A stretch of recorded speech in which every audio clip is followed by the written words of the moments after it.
ولا خوف يطفي شموعنا، ولا ريح تطفي إلوعنا، ولا يأس ولا انكسار. قادرين نفرد جناحنا، نخلق من نار جراحنا حلم وبسمة نهار.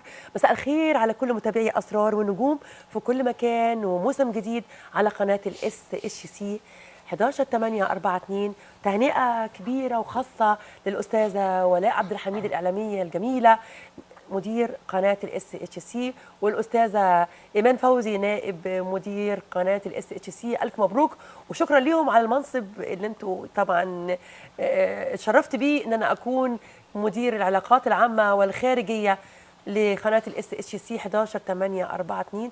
وان شاء الله تكون فتحة خير علينا وموسم جديد ان شاء الله، وبالحب اكيد يعني اكيد بالحب هنوصل لاعلى، يعني نقدر نقدم لكم اعلام راقي، ونقدم يعني شاشه كل بيت زي ما احنا بنقول، دي حقيقه. يا رب اتمنى لهم التوفيق بكل قلبي. بقول لولاء ان شاء الله بالتوفيق ويكون خير علينا جميعا يا رب العالمين، لان احنا عندنا اكيد فكر وعندنا اعمال جديده وعندنا افكار جديده ان شاء الله، ونحب نقدمها لكل جمهورنا في كل مكان. وتابعونا دايما على قناه الاس اتش سي 11/8/42. اتمنى يكون البرامج اللي احنا بنقدمها في القناه تليق بكل المشاهدين في كل مكان.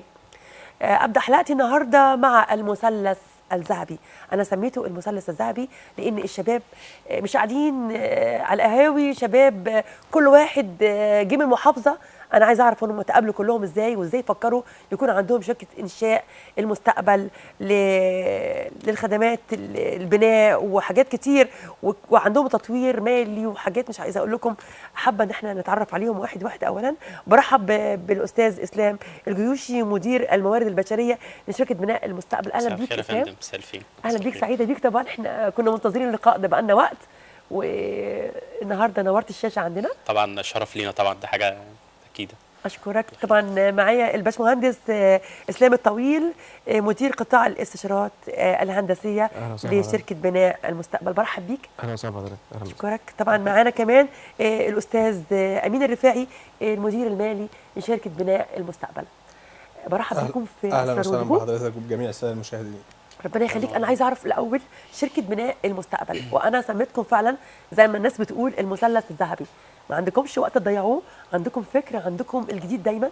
فعايزه اعرف اتعرفتوا على بعض ازاي بنينا شركه انشاء المستقبل. عايزه اعرف شركه البناء المستقبل بنيتوها ازاي، وازاي بقى ليها مكانه وسط المصانع وكل اللي محتاجينكم بيلاقوكم.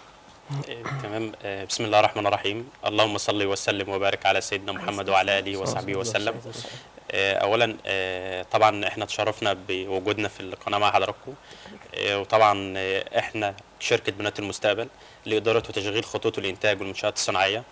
عندنا عده قطاعات: قطاع اداره وتشغيل خطوط الانتاج، قطاع تسويق المنتجات الصناعيه، قطاع الاستشارات الهندسيه طبعا، ويضم العملاق بتاعنا الباشمهندس اسلام الطويل. ايوه تمام. والاستاذ امين برضو يعني كادر من الكوادر الكبيره قوي في الشركه، هو الباشمهندس اسلام بسم الله ما شاء الله عينيهم يعني.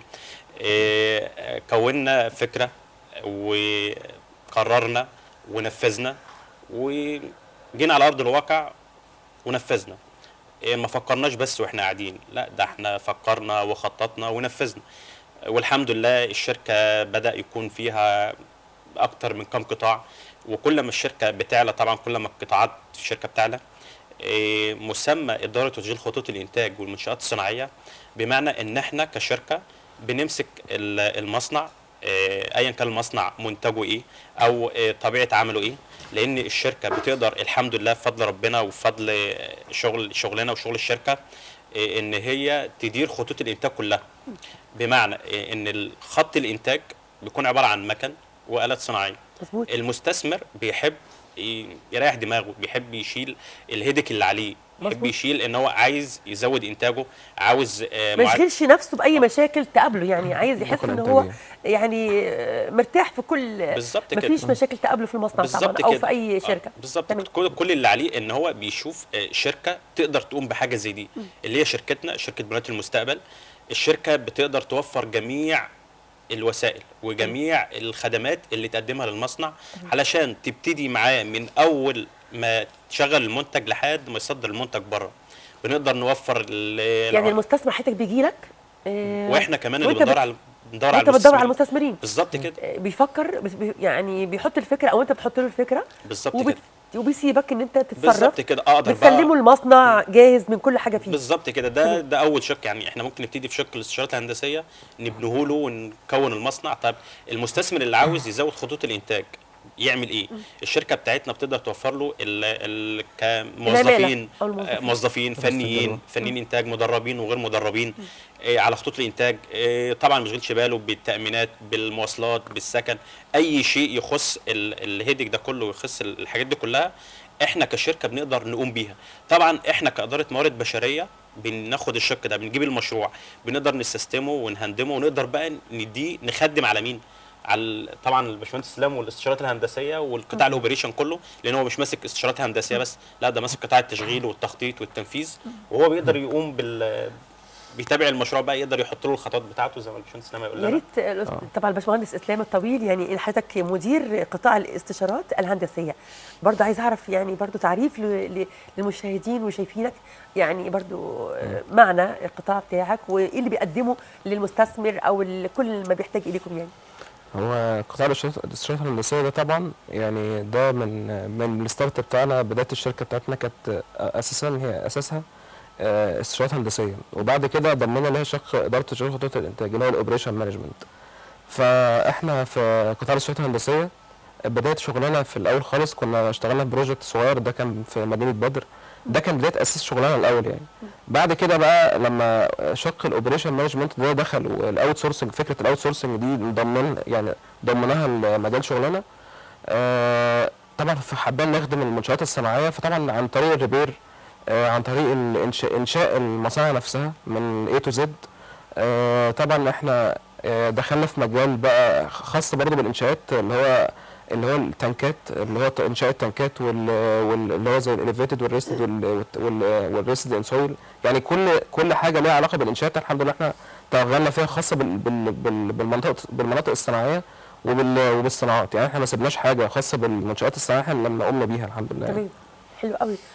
طب الاستاذ طبعا امين الرفاعي المدير المالي، حضرتك المسؤول عن الماليه، عايز اعرف برضو من تعرف جمهورنا يعني برضو طبيعه عملك وبتعمل ايه مع المستثمرين او الموظفين، او يعني ايه طبيعه العمل اللي انت متخصص فيها اكتر؟ هو انا مسؤول عن اي علاقه مع اي عميل، مسؤول بدايه من ابرام العقد الى ان انا انزل عمال، وبعد كده اشغل العمال ده لمده الشهر، وبعد كده في اخر الشهر افكر ان انا استلم المستخلص بتاعي. عندي مرتبات للعمال الحمد لله بتبتدي من 2000 جنيه ل 3000 جنيه غير الاضافي بتاع العمال، ده كستارت رواتب العمال.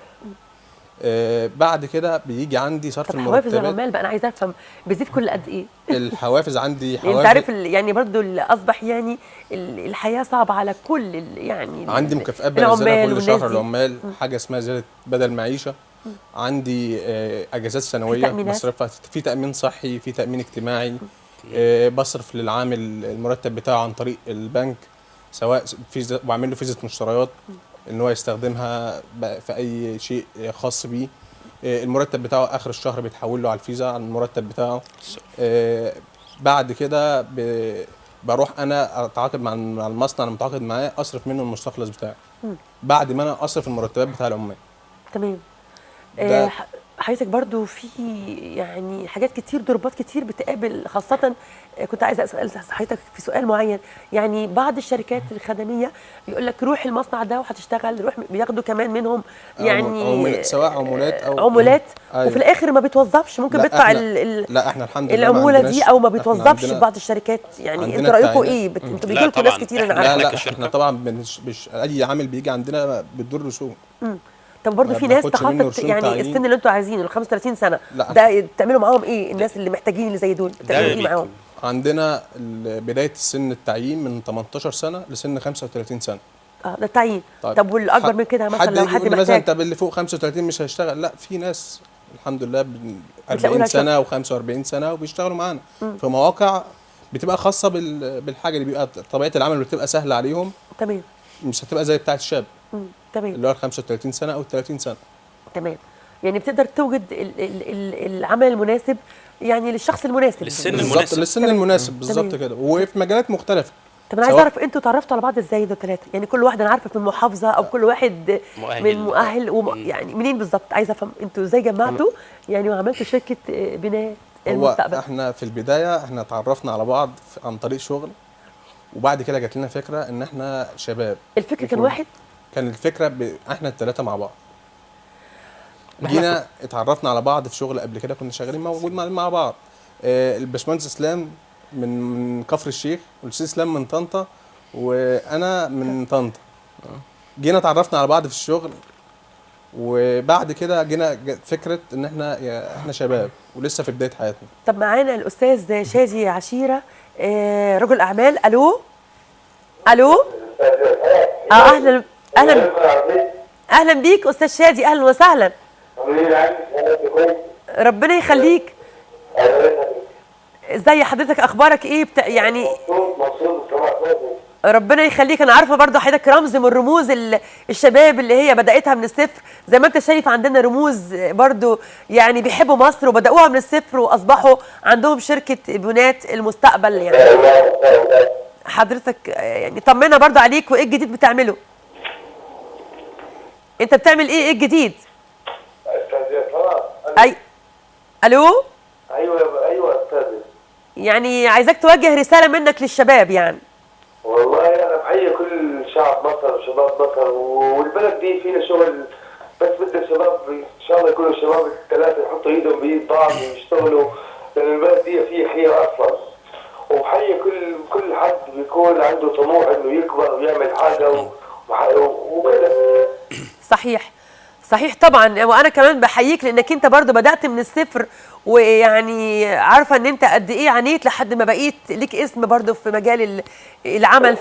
طبعا طبعا. تمام. يا رب يصلح حالهم، وان شاء الله ان طول ما عندهم ثقه بالنفس وكده بصيروا احسن ناس. وانا بحيي الشباب الموجودين عندك. شكرا ليك. شكرا ليك يا استاذ. متشكرين استاذ شادي على المداخله الجميله دي منك، اشكرك طبعا. الو استاذ سلام، مستمعك انا. متشكره لحضرتك. الو. ايوه يا استاذ شادي، شكرا ليك. شكرا، متشكره لحضرتك. شكرا. نكمل كلامنا. احنا كنا بنتكلم دلوقتي على يعني كمل الكلام. اتعرفتوا على بعض ازاي، او الفكر كان واحد ازاي، وحدتوا فكركم ازاي؟ هو احنا كنا موظفين زي ما الاستاذ امين ما قال طبعا ونوه ان احنا كنا موظفين في شركه، فاحنا كان دايما بيبقى في اجتماع بينا وبين بعض. دايما بعد يوم دوام العمل بنيجي نقعد مع بعض كده اخر اليوم، بنقعد ندردش مع بعض بقى ونتكلم ونهزر افكارنا كشباب. يعني احنا بنقعد يعني بعد شغلنا بس مش بنضيع وقت. يعني جميل انتوا فريش لينا، يعني مش بتضيعوا وقت. مش بنضيع وقت طبعا. يعني كل واحد فينا كان عنده فكره يعني، فقررنا بقى ندخل يعني بدل ما نبقى موظفين طول عمرنا كده وناخد مرتبات، يبقى لنا كارير كده معين، ويبقى لنا كيان لوحدنا مستقل، ونبقى ناس ليها وضع في المجتمع. وبعدين الحمد لله احنا كلنا شطار، يعني كل واحد فينا بقى في مجال. الاستاذ امين ما شاء الله في الشق المالي محترف في شغله، الاستاذ اسلام الجيوشي ما شاء الله ليه يعني في اداره الموارد البشريه ما شاء الله، ومعاه شهادات ومعاه خبرات جامده. وانا كان شغلي يعني انا كنت حابب مجال برضو الشهادات الهندسيه وشغل المقاولات، لان ده مجال شغلي. فالحمد لله احنا كلنا يعني عملنا تيم ورك كويس جدا، وفكرنا نعمل بروجكت يضمنا احنا الثلاثه وننجح فيه الحمد لله، وربنا وفقنا الحمد لله. يعني الحمد لله. المختلف يعني في ده كله برضو كان ان احنا مؤهلاتنا مختلفه عن بعضها. الاستاذ اسلام الجويشي خريج حقوق، الباشمهندس اسلام خريج هندسه مدني قسم مدني، وانا خريج تجاره قسم محاسبه. طبعا كلكم محتاجين لبعض. فالثلاث مجالات مختلفه، يعني الثلاث مجالات في بتكملوا بعض. صح. عشان كده يعني حصل يعني المثلث الذهبي اللي حضرتك عشان انا سميتكم المثلث الذهبي. دي حقيقه. يعني حسيت ان انتوا بجد حد بيحب بلده قوي وعنده طموح وحابب يبني ويساعد. ده شيء جميل. اتمنى تكونوا بتفتحوا بابكم للشباب والكل اللي يعني بيتمنى يعني يكون معاكم. متهيألي فاتحين بابكم. متهيألي اي موظف بيجي يقعد معانا انا والاستاذ امين والاستاذ اسلام الجيوشي، بيجي يقعد فبنديله باور نخليه يبقى في يوم من الايام كده عنده. وانا يعني طبعا وانا عندكم ده انا حسيته. صحيح. احنا بنصنع منه يعني رجل اعمال، او بنصنع منه صاحب كيان زينا. يعني احنا بنديله باور كده نخليه يبقى عنده طاقه كده ويعمل حاجه لنفسه، يعني يتطور من نفسه، ما يفضلش زي ما هو في مكانه، ما يفضلش عايش كموظف تحت سقف موظف يعني. فلا احنا بنشجع الموظفين اللي عندنا ما نخليهمش زي ما هم كده يعني. واصبح في ثقه بينكم وبين العميل ده كمان. مظبوط. ده مهم جدا ان في ثقه كبيره جدا لاي عميل للكوكا او مستثمر ان يقدر يحط راس ماله او ان انت تقدر تتصرف فيه وهو مغمض عينيه. ده شيء مش بسيط يعني. بالظبط كده. مش بسيطه. الهدف الكبير او النواه الاساسيه للشركه طبعا بعد الاستشارات الهندسيه اللي هو اداره وتشغيل خطوط الانتاج والمنشات الصناعيه، يعني احنا بنوفر على المستثمر كل حاجه. يعني المستثمر او صاحب مصنع مبدئيا مصر فيها شغل كتير طبعا زي ما الاستاذ شادي قال، فيها شغل كتير، ومصر برضو فيها شباب عاطلين كتير. فاحنا كشركه لازم نوحد النقطتين دول. لازم نخلي الشركه تفتح مجال وتعيينات للمؤهلات العليا، واحنا بس مش بنعين عمال بس او الشركه واقفه على عمال فقط، لا ده احنا فنيين، موظفين، مهندسين، كل القطاعات. طبعا لان الشركه اصلا ماسكه قطاعات في المنتجات الغذائيه، في المنتجات المستلزمات الطبيه، في تشغيل المعادن، في الالتزامات البلاستيكيه. يعني ماسكه اكتر من قطاع واكتر من مصنع. يعني احنا مش واقفين على حاجه واحده بس، لا بنقدر نجيب المصنع انت محتاج ايه. لا انا محتاج على خطوط انتاج مواد بلاستيكيه او مواد غذائيه، بقدر اجيب له الناس اللي هو محتاجهم، والناس اللي هو بيقدر يقول لك لا انا محتاج ناس مدربين. طبعا احنا مش بنجيب الناس كده اللي هو نجيبهم يشتغلوا البطايق او الكلام ده كله، لا احنا مش كده، ولا الشركه بتعين برسوم، احنا مش شركات توظيف، لا احنا الشركه ذات نفسها، احنا اللي بنأمن على الشخص، احنا اللي بنديله مرتبه، احنا اللي بنديله سكننا، السكن بتاعنا برضو سكن كويس، احنا بنحاول نوفر حياه كريمه. طبعا يعني زي مبادره الرئيس بتاعنا، وحاجه جميله جدا جدا طبعا ان يعني ربنا انعم علينا برئيس زي الرئيس طبعا عبد الفتاح السيسي ان هو بيدور على الشباب. صحيح. ده هدف عندكم فكر طبعا. بالظبط كده. البلد محتاجه افكاركم، محتاجه الشباب كده. يعني وكمان الخبره محتاجين برضو الخبره، يعني نستفيد من الخبرات ومن برضو الكبار بيدونا خبره وبيدونا طبعا يعني وقت كبير بيقطعوا يعني مسافات. يعني ان احنا نلاقي رئيس الجمهوريه بتاعنا بيدور على شبابنا طبعا زي شباب منتدى العالم ده، احنا برضو لازم نسعى. لازم نسعى، لازم نقول له احنا برضو موجودين، احنا كشباب بنسعى، احنا مش واقفين. يعني حتى ان كان مثلا الرئيس يعني يلاقي شباب زي ده وشباب مصر يعرف ان هو تعبه ومجهوده بيروحش على الارض. حتى يعني اني اقوى مستنينا الباشمهندس اسلام صح ان هو باشمهندس، يعني طبعا احنا بنتشرف بيه لان ده راجل يعني مهندس، مش اكتر من كلمه مهندس. طبعا استاذ امين يعني كلنا شرف لبعض والله من العمالقه بتاعنا. كنت لسه عايزه اسال استاذ امين سؤال برضو حضرتك، يعني اصبحت في مصانع كتير اغلقت الفتره الماضيه، اثرت على كتير من يعني من العمال او يعني اللي كانوا شغالين في المصانع. هل في مصانع تاني بتبنى من جديد؟ هل في مصانع كتيره يعني بتتبنى جديد، وفي مناطق صناعيه بتتبنى جديد، وفي منطقه صناعيه عندنا رابعه بتتعمل جديد في العاشر من رمضان. نستعين بالناس اللي هي ممكن تكون سابت مصانعها او اكيد هي برضه بسبب جائحه كورونا، هو ده اثر على الحاله الاقتصاديه عامه، مش في مصر بس، ده في العالم كله. طب انتوا شايفين في رؤيه جديده بلدنا؟ هل اقتصاديا في باذن الله الايام القادمه يعني في امل يرتفع اقتصادنا ويرتفع كل حاجه حلوه في بلدنا؟ باذن الله. يعني احنا بندعي اولا ان ربنا يرفع عنا الوباء والبلاء رب. باذن الله بعد جائحه كورونا ديت اكيد الحاله الاقتصاديه تبدا ترفع، هتنتعش تاني من فتره قريبه باذن الله. عندنا مصانع كتير هتشتغل تاني من جديد، عندنا مصانع وقفت بالفعل وفي مصانع تانية شغاله. اتمنى المصانع تتقفل تفتح تاني او يعني يكون في بديل. ده دور شركتنا، ده دور شركتنا. يعني اتمنى يا جماعه ان احنا نمد ايدينا للمصانع. نجاحنا بقى شركات كتير اغلقت فمحتاجين تفتح تاني عشان نشغل عمالنا والناس اللي هي اصبحت في بطاله محتاجين ان احنا نشغلهم. نجاح الاوت سورسنج بقى في الفتره دي تحديدا ان في مصانع خطوط الانتاج بتاعتها او المان باور بتاعها بيقل طبعا. احنا بقى بناخد العماله دي بنغذي بيها مصانع ثانيه خطوط الانتاج بتاعتها زي ما هي ريستد ما حصلناش ان هي ما حصلناش تيرن اوفر، فاحنا بنشيل من مكان ونودي مكان ثاني. دي فكره نجاح الاوت سورس. طب مين عايز اعرف يعني مين في حياتك عايز توجه له كلمه او كان رمز او شجعك انك انت يعني تكونوا الحمد لله في الطريق الصح؟ يعني اكيد في رمز في حياتك او في حد عايز توجه له كلمه. ربنا ثم لاهلنا طبعا، هم اللي وقفوا جنبنا وساندونا واحنا انا عارفه كان انتم من يعني من مدن طيبه، من ارض مصر الطيبه، الله يعني يخليك، الله الريف يخليك. الطيب اللي كله شباب يعني بيخاف، يعني عنده الادب والاخلاق بالظبط. وعنده حاجات كتير، وعنده حاجات كتير افتقدناها. يعني انا شايفاها فيكم ان لا، انتم احنا عندنا طبعاً. طاقه والله ان شاء الاحترام الله. والادب والفخر. انا فخوره بيكم بجد لا يعني. الرابط اللي ما بيننا يعني عايزه اهنيك على سلا، الف مبروك. الله يعني يخليك. عرفنا ان سيلة. الف مبروك سيلا سيلة إسلام. سيلا، الله مبروك يبارك يا لك. الله اسلام، يخليك. مبروك. ربنا يحفظك يا رب. كلمه منك لاسرتك طبعا او طبعا أهل. هي اسرتي، هي اسره استاذ امين، هي اسره الباشمهندس اسلام، لان اسره استاذ امين بتطمن عليها اكتر من اسرتي. اسره استاذ الباشمهندس اسلام بتطمن عليها اكتر من اسرتي. طبعا قبل الشغل قبل اي حاجه ربنا أنت يحافظ أخ عليكم. يعني. الله يخليك. طبعا والدي ووالدتي يعني شكرا لوالدي، شكرا ربنا لوالدتي قوي، يكرمك ويحافظ شكرا عليهم. برضو لوالد الباشمهندس اسلام، يعني والد استاذ امين. مهم طبعاً جدا أستاذ- الواحد امين كلمه لاسرتك. شكرا من القلب لوالدي ولوالدتي والاهلي ولصحابي وشبابنا. والكل من بيديني الله طاقه ان انا أكمل. اطلع لقدام، مش ارجع انا لورا. ارجو يا امين الناس اللي شايفيننا والشباب اللي شايفيني في كل مكان نستفيد في باور، في طاقه ايجابيه للشباب، شباب مصر الفعال اللي شغال ما بيضيعش وقت ولا بيقعد في قهاوي غير في الوقت اكيد اللي هو مسموح بيه يعني، وعندهم بيوت وعندهم اسر وعندهم اهالي بيحافظوا عليهم.